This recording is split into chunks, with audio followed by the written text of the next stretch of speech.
Assalamualaikum warahmatullahi wabarakatuh. Waalaikumsalam warahmatullahi wabarakatuh. Al-Fatihah.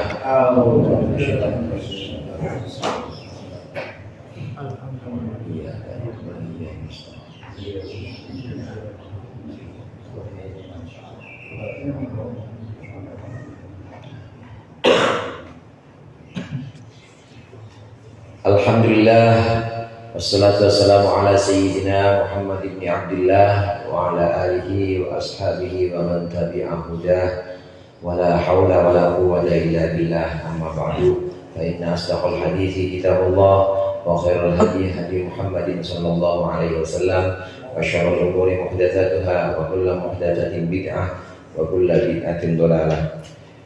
Segenap jamaah musalla al-jihad, wabil khusus para ustaz, para hujjaj, dan tentunya juga ketua dan segenap pengurus musalla maupun pengurus majlis taklim. Hadirin sekalian, jamaah yang dirahmati oleh Allah.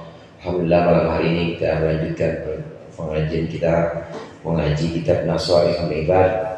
Mudah-mudahan hadirnya kita di sini mendapat ridha Allah. Amin. Yang akan kita pelajari menjadi ilmu yang bermanfaat dunia akhirat. Amin ya rabbal alamin. Pembahasan kita sampai di halaman 54 tentang nasihat dari Rasulullah SAW. Ini sebuah hadis yang didengar atau diriwayatkan oleh sahabat Abu Hurairah. Sahabat Abu Hurairah yang kemarin sempat kita bahas. Nama aslinya Abdurrahman. Ada di halaman 54 yang sekarang akan kita baca. Wa ammal muhlikatu di situ. Bismillahirrahmanirrahim. Qala al-muallif rahimahullah wa nafa'ana bihi wa bi 'ulumihi fid dharain. Amin. Wa ammal muhlikatu fasyuhun syadidun bukhlun syadidun fala yu'addi ma 'alaihi min haqqillahi ta'ala wa haqqil khalqi. Adapun perkara-perkara yang merusak, membinasakan, fasyuhun syadidun, maka pelit yang sangat, pelit yang amat sangat. Ai bukhlun syadidun maksudnya bakhil yang amat sangat. Fala yu'addi ma 'alaihi, maka seseorang tidak melaksanakan sesuatu yang wajib dari dia. Min haqqillahi ta'ala, yakni berupa haknya Allah Ta'ala wa haqqil khalqi, dan haknya makhluk. Wa fi riwayatin, dan dalam satu riwayat disebutkan bukan syuhun syadid tapi syuhun muta'. Syuhun muta' yaitu kebakhilan atau pelit muta'un yang dituruti. Ayat bukhlun yu'tihu al-insan, yuti'uhul insan, yaitu kebakhilan yang manusia atau seseorang mentaatinya. Amma law kana al-bukhlu mawjudan fin nafsi, adapun jika kebakhilan itu muncul fin nafsi dalam diri saja, ghairu muta'in, dan tidak ditaati, fala yakuna muhlikan, maka tidak merusak. Li'annahu minas sifatil lazimati lin nafsi, karena sungguhnya itu termasuk sifat yang lazim atau sifat yang lumrah ada pada diri seorang. Yang kedua, wahawan muttaba'un, dan keinginan yang diperturutkan, bi ayat tabi'a ma ya'muruhu, dengan mengikuti apa yang diperintahkan bihi dengannya, apa hawahu, keinginannya seseorang, ya'muruhu hawahu, mengikuti sesuatu yang keinginannya menyuruh dia untuk itu. Wa ijabul mar'i bi nafsihi, yang ketiga, bangganya seseorang dengan diri sendiri. Ai nadharuhu ilaiha bi ainil kamali, yaitu pandangan seseorang kepada dirinya bi ainil kamali, dengan pandangan sempurna. Ma'anisyani nikmatillahi ta'ala, dengan melupakan nikmat Allah Ta'ala, wa ma'al amni min zawaliha, dan beserta rasa aman dari hilangnya nikmat tersebut. Kemarin 3 nasihat dari Rasulullah SAW yang sudah kita bahas minggu lalu. Ada perkara-perkara yang menyelamatkan, takut kepada Allah atau takwa fisri wal alam, takut kepada Allah baik dalam tempat sepi maupun dalam tempat ramai. Kemudian yang kedua yang bisa menyelamatkan yaitu bersifat moderat dalam keadaan kaya maupun miskin. kaya ya dia nggak kalap, miskin dia juga nggak ngeluh. Jadi biasa-biasa aja. Itu namanya bersikap pertengahan atau moderat. Yang ketiga yang bisa menyelamatkan kata Rasulullah adalah bersikap adil saat marah dan saat cinta. Jadi kalau dalam keadaan senang sama seseorang ya tetap adil atau tetap objektif. Begitu juga waktu dalam keadaan marah. Dalam keadaan marah juga tetap adil atau tetap objektif. Karenanya dalam menentukan hukum seorang hakim atau qadhi ini tidak boleh memutuskan keputusan dalam keadaan marah. Lagi marah banget nggak boleh. Begitu juga lagi senang banget nggak boleh. Sebab itu bisa nggak adil.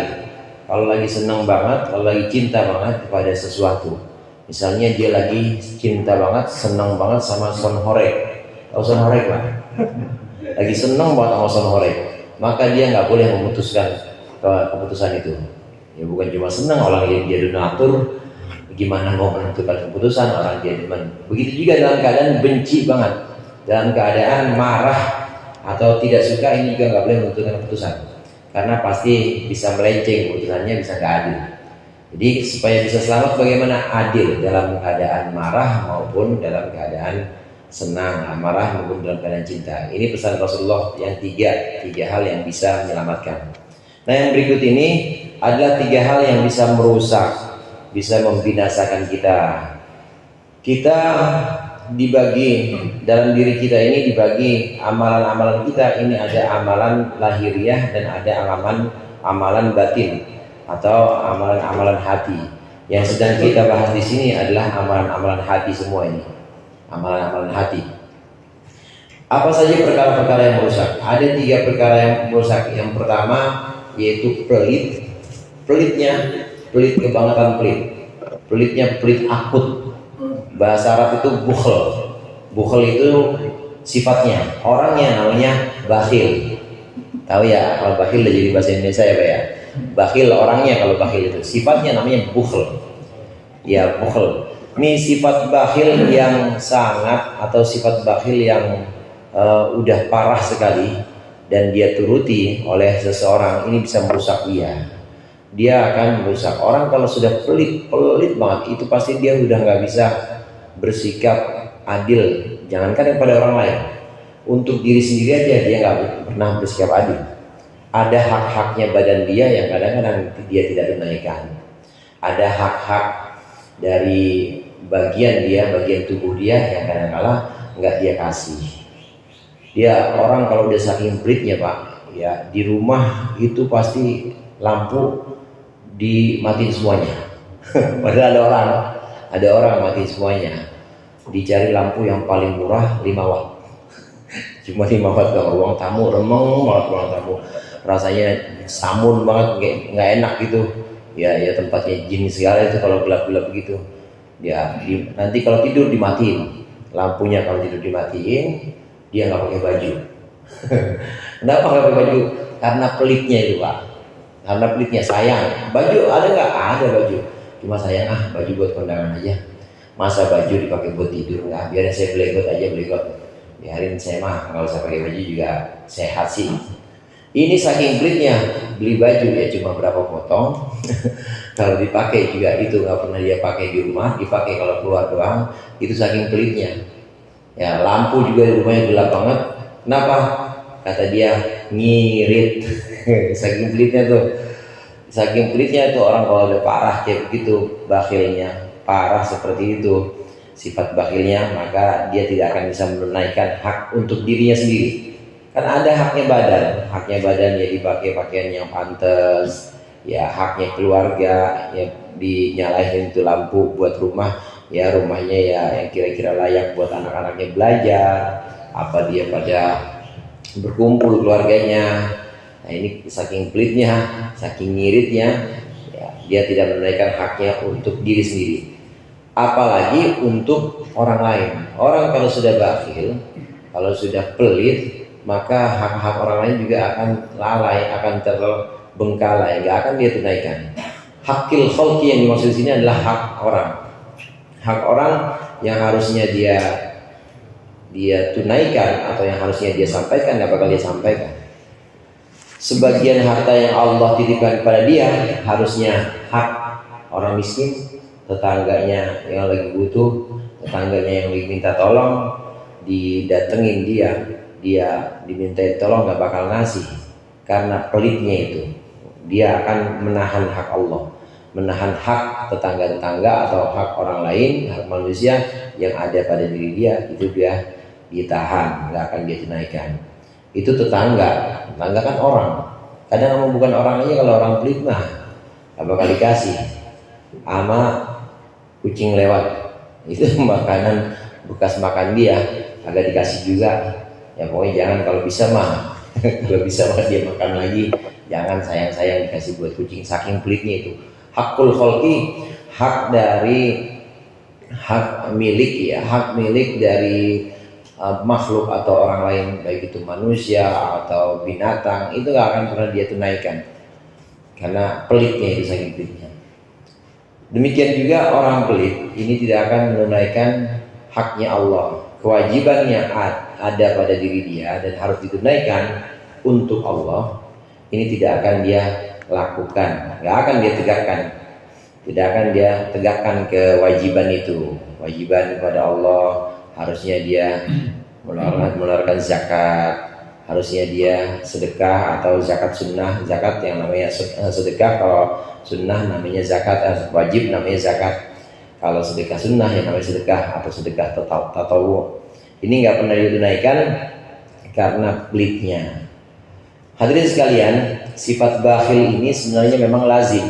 Sifat pelit ini memang lazim ada pada nafs atau ada pada diri setiap orang, siapapun itu. Yang namanya manusia itu pasti punya sifat ingin melindungi miliknya sendiri, pasti.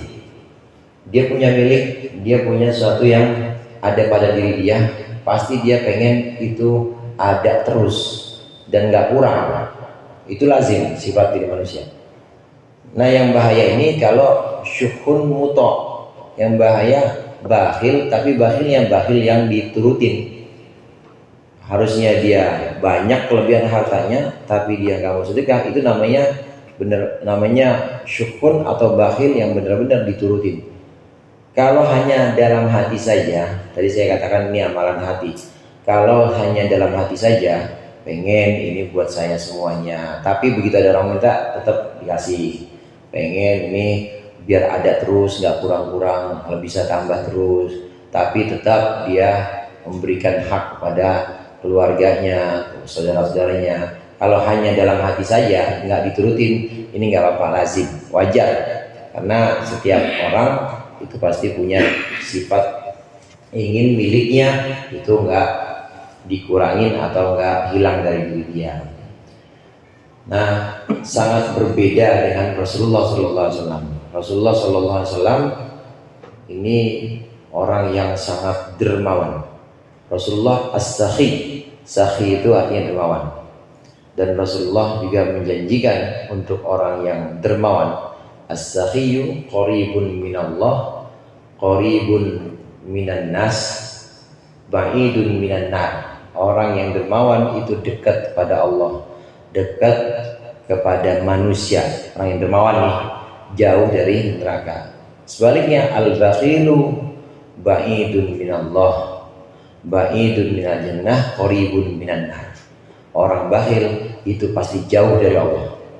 Orang bakhil jauh dari manusia. Orang bakhil dekat, tapi dekat kemana? Dekat ke neraka. Orang bakhil ya dekat ke neraka, jauh dari surga, jauh dari manusia, jauh dari Allah. Orang bakhil dan dekat kepada neraka. Rasulullah ini sangat dermawan. Kalau kita, ya para sahabat itu, kalau ada sesuatu yang kira-kira sahabat ini pengen, jadi pernah seorang sahabat itu melihat baju Rasulullah, kemudian pengen sahabat dibuka. Rasulullah ke belakang, ganti baju, dicopot bajunya dikasih. Ada nggak yang begini di sini? Jadi kalau ngelihat cakep tuh bang, ini koko, pulang ke rumah kemudian ganti baju biasa. Nah koko yang tadi dipakai dikasih orang yang ngomong tadi. Tuh Rasulullah begitu. Karenanya ini sebagai pujian kepada Rasulullah. Ada seorang penyair yang memuji, hati-hati, jangan minta pada Rasulullah, hati-hati. Khawatirnya kalau kita minta nyawanya dikasih sama Rasulullah.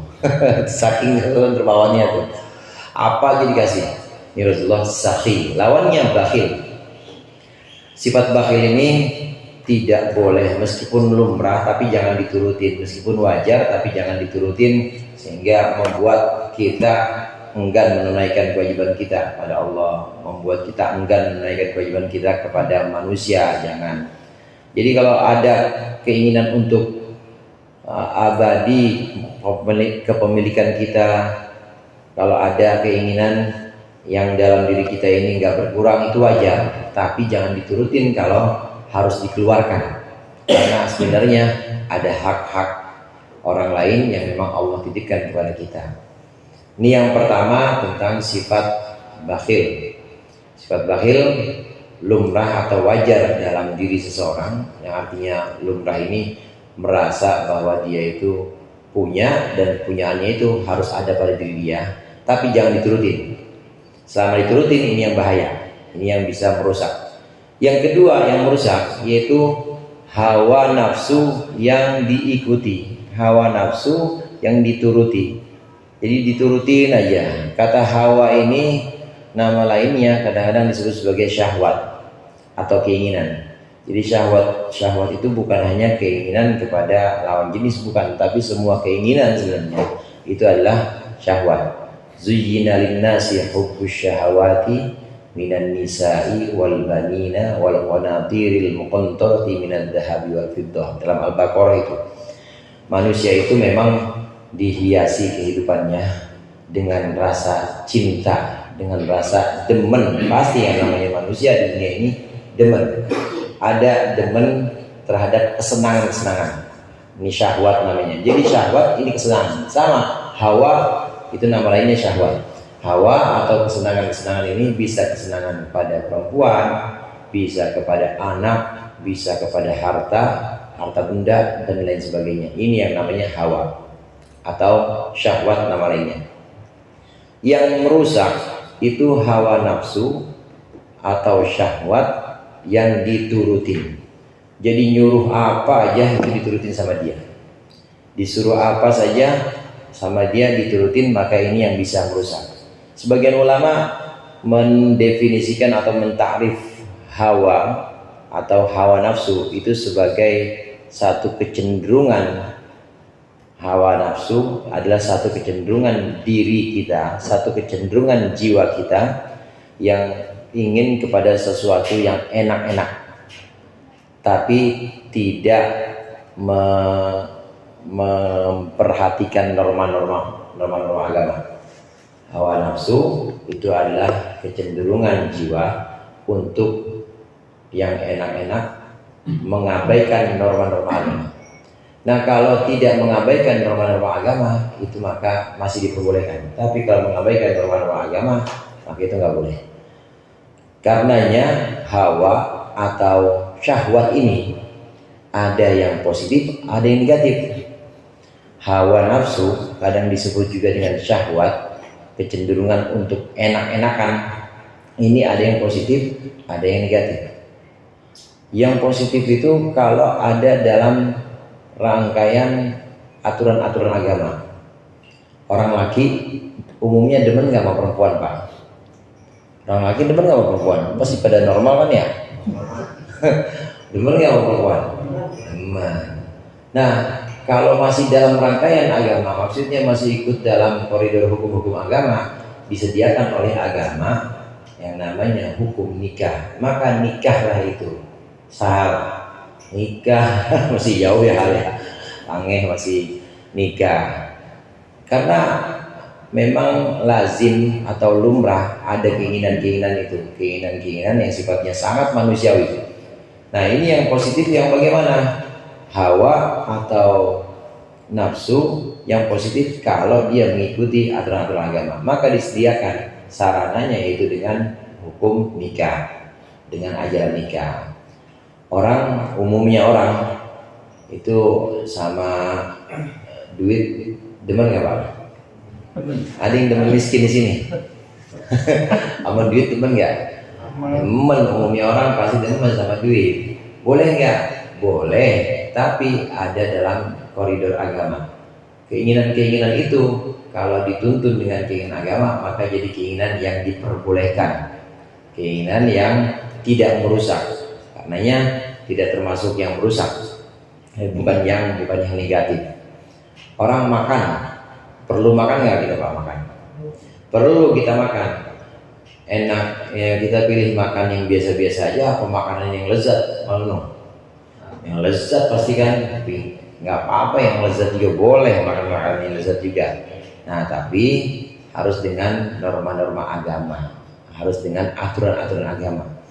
Hawa muttabak di sini semua keinginan atau syahwat, keinginan lah, semua keinginan diturutin, tapi tidak menghiraukan aturan-aturan agama. Ini yang bisa merusak.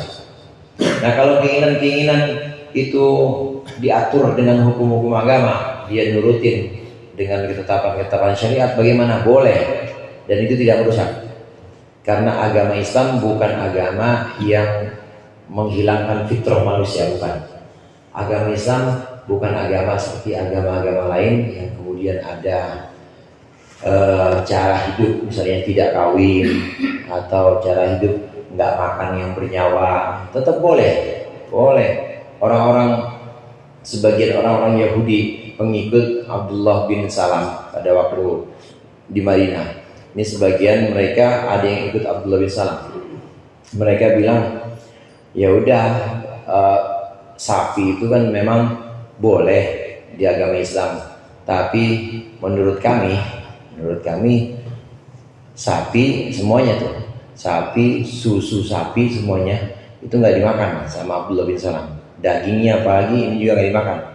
Ya udah nggak apa-apa kalau orang Islam, Nabi Muhammad dan orang-orang Islam makan sapi. Ini Abdullah bin Salam sudah masuk Islam, tapi dia masih ngikut sebagian ajaran yang ada pada Taurat. Ya saya emang nggak makan, kan nggak wajib katanya. Kan sapi juga nggak diwajibkan oleh Nabi Muhammad SAW. Makanya saya nggak makan, karena saya yakin ajaran Taurat juga benar. Jadi saya milih kayak ajaran dulu aja, nggak usah makan sapi, apalagi susunya juga nggak saya makan. Yang bentuk semuanya, bentuk yang terbuat dari sapi saya nggak makan, karena ikut ajaran Islam. Karena ikut ajaran Taurat sebagian. Maka ditegur oleh Al-Quran, udkhulu fis-silmi kafah. Ini asbabun nuzulnya ayat udkhulu fis-silmi kafah. Ya ayyuhalladzina amanu udkhulu fis-silmi kafah. Wahai orang-orang yang beriman, masuklah dalam agama Islam dengan sempurna. Asbabun nuzulnya, sebab turunnya ini Abdullah bin Salam yang masih milih-milih ajaran agama dulu. Sebelum Islam dia memang asalnya adalah ahli kitab, aslinya orang Yahudi. Dalam ajaran agama Yahudi itu ada larangan makan sapi. Begitu masuk Islam dia tetap pakai, nggak mau makan sapi. Nah Islam tidak seperti itu. Islam memperbolehkan hampir semua yang hubungannya bukan dengan ibadah itu diperbolehkan. Semua yang bukan ibadah ya Pak, yang bukan ibadah itu semuanya diperbolehkan, kecuali ada dalil yang mengharamkannya. Semua yang selain ibadah itu diperbolehkan, kecuali ada dalil yang mengharamkannya. Kalau ada dalil yang mengharamkannya maka nggak boleh. Misalnya anjing atau babi itu ada jelas-jelas dalilnya maka nggak boleh. Tapi lebih banyak yang boleh, termasuk sapi boleh. Ini tidak mengebiri atau tidak menghapuskan fitrah kita. Emang manusia ya senang makan makanan yang enak, daging sapi segala macam dibolehin, sama Islam dibolehin. Tapi harus sesuai dengan syariat, cara motongnya yang benar. Kemudian dibelinya juga pakai uang yang halal, dan kalau makan juga jangan berlebihan. Dituntun gitu aja, dituntun oleh Islam agar keinginan-keinginan yang tadi disebut sebagai hawa atau disebut sebagai syahwat agar keinginan-keinginan ini bisa terkontrol, ada dalam koridor agama Islam. Agama Islam bukan agama yang memutuskan fitrah atau menghilangkan fitrah kita. Nikah juga begitu. Nikah ya boleh, Nabi Muhammad juga menikah. Nabi Muhammad juga berkeluarga. Bukan seperti ajaran agama-agama yang mengharapkan nikah, hidup sendiri, ya, terus tidak ada keturunan, enggak. Sebab syahwat itu atau keinginan itu ada yang positif tadi saya katakan.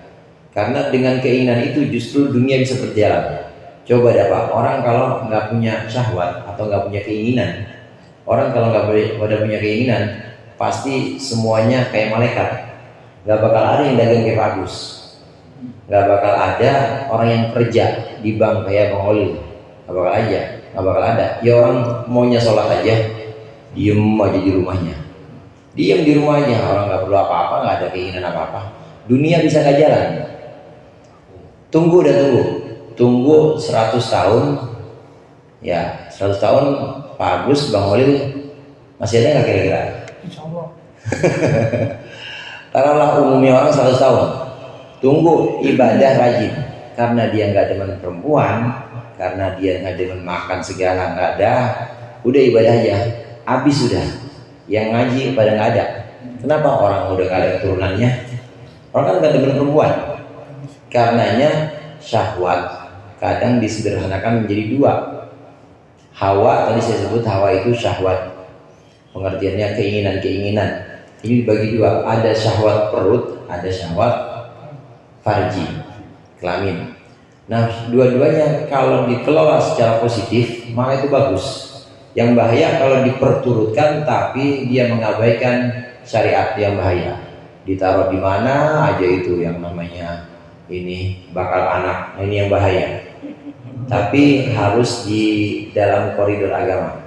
Syahwat perut, apa aja dimakan, ini yang bahaya. Tapi kalau dia dikelola dengan aturan-aturan agama, boleh makan boleh. Tapi waktunya Ramadan berhenti.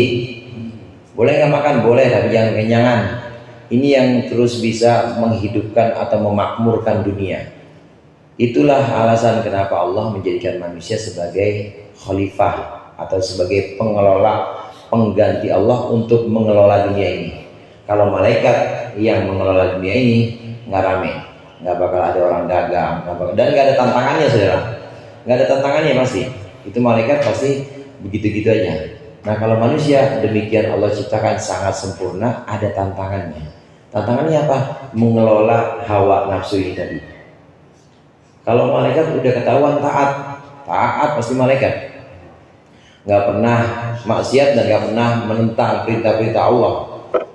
Kalaupun dia masuk surga, ya masuk surga wajar orang nggak pernah maksiat. Tapi manusia bisa masuk surga itu hebat, karena ada tantangannya dan ada kompetisinya.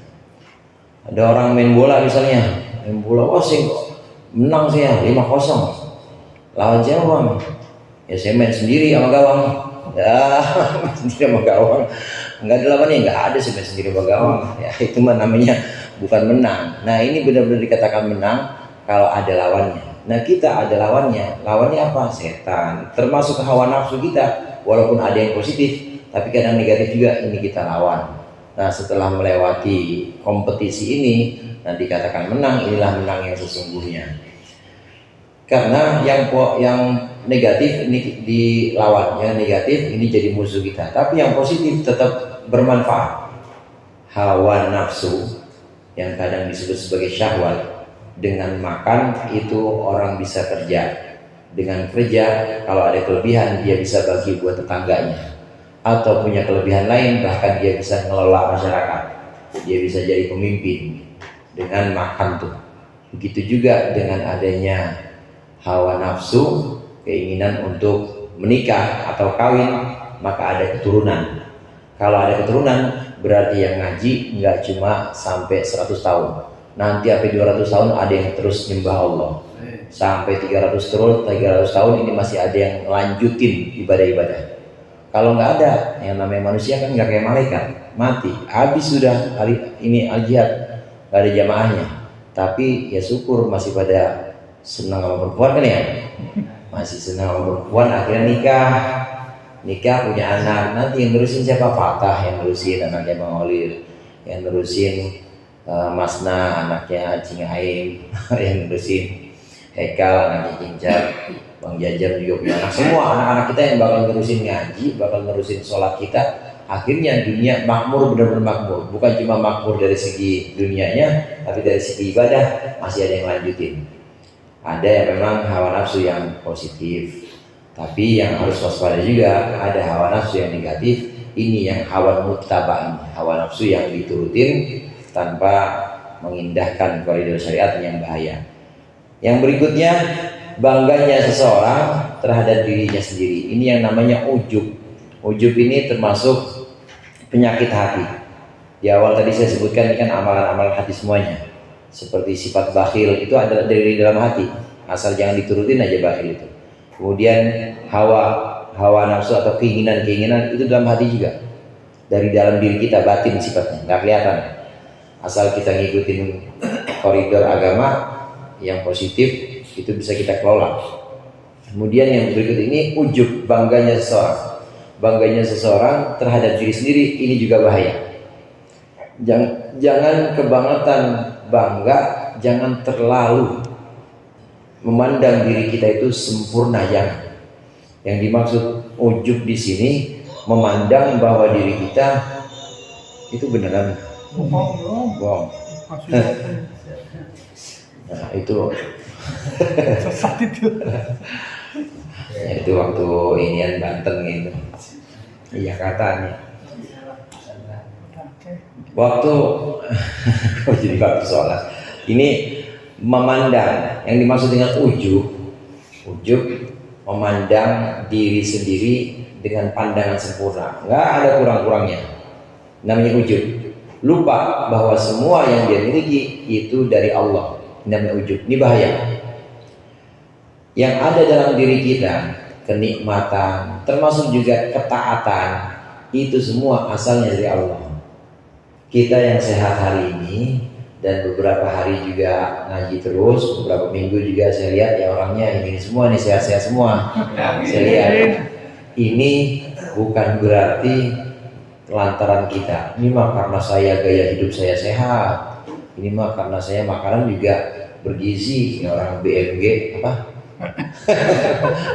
Makan gratis itu. Ya orang MBG. Saya mah gratis terus gizi terus. Saya mah bukan gara-gara kita sebenarnya, ya gara-gara Allah kasih sehat gitu aja. Harus ingat bahwa itu semua karena Allah yang ngasih kesehatan kita. Jangan bangga bahwa itu karena usaha kita. Ini berupa kenikmatan sehat, kenikmatan yang lain selain sehat yang kelihatan misalnya. Yang kelihatan misalnya nikmat ganteng. Nah ganteng nggak pernah mesen, nggak pernah dulu kita mesen sama Allah. Udah Allah kasih ini orang ganteng semua jadinya. Kan nggak pernah mesen kita. Itu juga nggak boleh bilang gue mah emang keturunan ganteng sih, nggak boleh. Karena itu yang namanya ujub, memandang dirinya sendiri dengan pandangan memandang dirinya sendiri sempurna. Dengan pandangan sempurna ini nggak boleh. Nikmat Allah yang lain misalnya ketaatan juga begitu. Ketaatan yang hubungannya dengan ibadah, hubungannya dengan ngaji atau mengingat Allah. Kalau sudah sampai pada tahap itu bisa istiqomah, maka harus ingat bahwa yang bikin kita bisa istiqomah itu Allah. Sebab kalau tidak seperti itu, maka kita akan kepleset dalam sifat ujub ini. Bahaya ujub. Ujub itu muncul dari hati. Kemudian kalau keluar namanya takabur. Awalnya dari hati. Awalnya memandang diri sendiri itu sempurna, memandang dengan pandangan sempurna. Iblis, saudara, itu pertama dari hati dulu, memandang bahwa saya lebih sempurna. Orang saya duluan sih diciptainnya, senior. Lah Adam kan baru kemarin. Dalam hati tuh, saya udah puluhan ratusan ribu tahun menyembah Allah, paling kenal Allah. Lah Adam kan baru kemarin, baru ciptain kemarin. Saya ya sama junior ya beda lah, jauh lah dalam hati. Nah begitu oleh Allah diperintahkan untuk sujud kepada Nabi Adam. Ada yang mengatakan sujud di sini memang sujud sesungguhnya sujud. Ada yang mengatakan sekedar penghormatan, hormat kepada Nabi Adam, memuliakan Nabi Adam. Emang boleh Ustaz sujud selain pada Allah, pada Adam? Tergantung yang nyuruh, saudara. Yang nyuruh siapa? Allah, nggak apa-apa. Lah emang kita sujud waktu kita sholat di depan kita Ka'bah. Emang kita nyembah Ka'bah? Kan enggak. Tinggal siapa yang nyuruh? Yang nyuruh siapa? Yang nyuruh Allah. Boleh. Madep mana? Madep kiblat. Yang nyuruh siapa? Allah. Itu bukan berarti kita nyembah kiblatnya, bukan. Tapi lihat siapa yang nyuruh. Nah, ini ada yang mengatakan ayat ini bahwa malaikat diperintahkan oleh Allah untuk sujud. Ini ada yang menafsirkan ulama benar-benar sujud. Ada yang menafsirkan menghormati saja, menghormati Nabi Adam. Nah, iblis nggak mau. Begitu diperintahkan buat sujud, untuk sujud kepada Nabi Adam, iblis nggak mau. Yang tadinya dari hati saja muncul, ana khairum minhu, khalaqtani min nar wa khalaqtahu min tin. Saya lebih mulia dibanding dia, ya Allah. Engkau kan engkau yang menciptakan saya dari api, dia dari tanah. Saya lebih mulia. Nah, muncul, kalau sudah muncul ujub ini namanya takabur. Ini dosa pertamanya makhluk. Dosa pertama makhluk itu adalah dosa ujub dan takabur. Nah, kita ini takabur itu sombong. Kalau ujub bangga saya mah turunan Haji Gali. Kan ada tanjakannya Pak itu. Turunannya di situ. Ya, orang kali itu turunan. Lah saya tanjakan sih, saya bukan turunan. Ya, turunan kita tanjakan, kalau bangga nggak boleh. Bangga dalam hati namanya ujub. Kebanggaan apapun itu, kebanggaan terhadap nasab, terhadap kekayaan, terhadap nikmat, terhadap ibadah, termasuk terhadap ilmu. Bangga pada ilmu, terhadap ilmu yang dia miliki, ini juga nggak boleh. Namanya ujub. Ujubnya seseorang terhadap dirinya sendiri atau bangganya seorang pada dirinya sendiri, ini bisa merusak. Karena ini asal mulanya takabur. Takabur ini pasti akan melihat orang lain lebih rendah dibanding dia. Imam Ghazali menyebutkan, man yara annahu khairun min ahadin min khalqillah fahuwa mutakabbirun. Barang siapa yang punya pandangan bahwa dia itu lebih mulia dari seseorang, takabur dah. Artinya udah ujub. Kalau dia udah punya pandangan bahwa dia lebih mulia dibanding orang lain dan dia pantas dimuliain, kalau ada sendal-sendalnya dibalikin, tas tolong bawain, ya kalau pegel tolong urutin, misalnya merasa begitu, takabur dia. Dia udah takabur. Ini hati-hati sekali. Munculnya dari ujub, munculnya dari bangga. Oh, gua punya ilmu. Oh, gua mah bisa baca kitab. Oh, gua mah rajin sholatnya. Oh, gua mah keturunan kaya. Nah, dari rasa ujub ini, sikap ujub, muncul takabur, ini bisa merusak, benar-benar merusak, saudara. Karena merusaknya itu nanti dia tidak akan bisa menerima nasihat. Gak bakal orang takabur itu menerima nasihat. Siapapun yang menyampaikannya, karena dia merasa bahwa dia lebih mulia dibanding yang menyampaikan, apalagi yang menyampaikan cuma anak yang di bawah dia atau yang usianya lebih muda, gak bakal diterima. Kalaupun yang memberikan nasihat itu orang yang lebih alim dibanding dia nggak bakal terima juga, karena dia udah memandang bahwa dirinya ini mulia. Ini bahaya. Karenanya pandangan kita harus kita balik. Kita harus memandang bahwa kita ini lemah. Kalau Allah berikan kesempatan bisa ngaji, bisa baca kitab, bisa sholat, langsung buru-buru. Itu semua Allah yang menuntun kita bisa. Kalau dikasih oleh Allah kesempatan atau nikmat yang banyak, sehat, rizki, langsung buru-buru, alhamdulillah. Buru-buru memandang bahwa semuanya itu dari Allah, dan sewaktu-waktu Allah bisa cabut. Harus seperti itu. Jadi dibalik, harus merasa bahwa kita itu la haula wala quwata illa billah. Harus merasa bahwa kita nol, kita nggak bisa apa-apa kalau bukan Allah yang memberikan kebiasaan kepada kita. Wa mad darajatu fa ifsya'us salami wallahu a'lam bishawab. mudah-mudahan bermanfaat. Dikurangnya mohon maaf. Wallahu muwaffiq ila aqwamit thoriq. Wassalamualaikum warahmatullahi wabarakatuh. Waalaikumsalam.